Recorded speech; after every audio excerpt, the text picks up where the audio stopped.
Hello friends, வாழ்க வளமுடன். Welcome to RCA vlogs. இன்றைக்கி நம்ம இந்த வீடியோவில் என்ன பார்க்க போகிறோன்னா, பாஸ்மதி ரைஸ் வந்து எப்படி ஒன்றோட ஒன்று ஒட்டாமல் நம்ம குக்கரில் இல்லாமல் ட்ரெடிஷ்னலாக பானையில் வச்சு வடிக்கிறது எப்படின்னு பார்க்க போகிறோம்.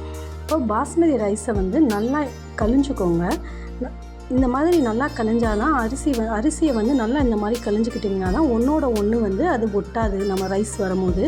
இப்போ நல்லா கழிஞ்சுக்கோங்க. இந்த மாதிரி 3-4 தடவை நல்லா கழிஞ்சுக்கோங்க. அந்த தண்ணி நல்லா கிளியராக வர்ற வரைக்கும் நீங்கள் நல்லா கழிஞ்சுக்கோங்க. நான் ஒரு 3 to 4 டைம்ஸ் நல்லா கழிஞ்சிருக்கேன்.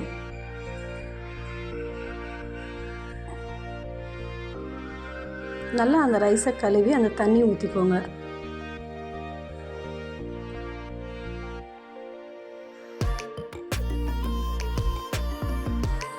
இப்போ பாருங்கள், அந்த தண்ணி வந்து எவ்வளோ கிளியராக இருக்குன்னு. இந்த மாதிரி தண்ணி கிளியர் ஆகிற வரையும் நம்ம வந்து கழிஞ்சுக்கணும். இப்போ பானையில் வந்து தண்ணியை ஊற்றி நல்லா கொதிக்க விடுங்க. நல்லா தண்ணி கொதித்ததுக்கப்புறம் நம்ம கழிஞ்சு வச்சுருக்க ரைஸை வந்து அதில் போட்டுக்கோங்க.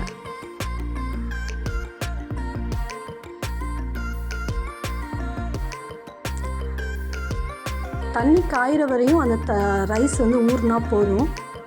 இப்போ உப்பு ஆட் பண்ணிக்கோங்க. இதோட நம்ம கொஞ்சம் நல்லெண்ணெய் சேர்த்துக்கணும். இப்போ நல்லெண்ணெய் வச்சுக்கிட்டா வந்து எப்பயுமே சாதம் வேகிற போது குக்கர்லேயோ சாதம் வேக போடும்போது கொஞ்சம் எண்ணெய் ஊற்றிக்கிட்டிங்கன்னா சோறு ஒன்றோட ஒன்று ஒட்டாது. இப்போ நான் சிம்மில் தான் வச்சுருக்கேன். சிம்மில் வச்சு ஒரு 10 மினிட்ஸ், ஒரு 10 நிமிஷம் தான் நான் வச்சுருந்தேன் ரைஸ் அடுப்பில்.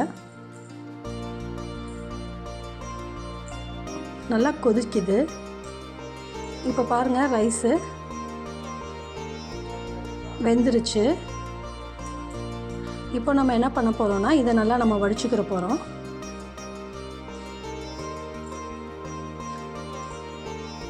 ஒரு 10 நிமிஷம் வெந்தால் போதும்.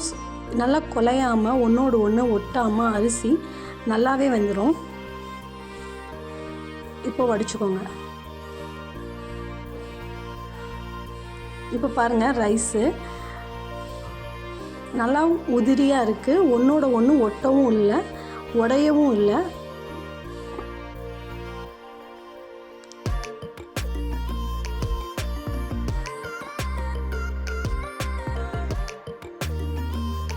இப்போ இதை ஒரு பவுலில் நான் மாற்றிக்கிட்டேன். பாருங்கள், ரைஸு உடையவும் இல்லை, ஒட்டவும் இல்லை. நல்லா சூப்பராக பொது பொதுன்னு இருக்குது. இந்த வீடியோ உங்களுக்கு பிடிச்சிருந்தா RCA விலாக்ஸ் சேனலை லைக் பண்ணுங்கள், ஷேர் பண்ணுங்கள், சப்ஸ்கிரைப் பண்ணுங்கள்.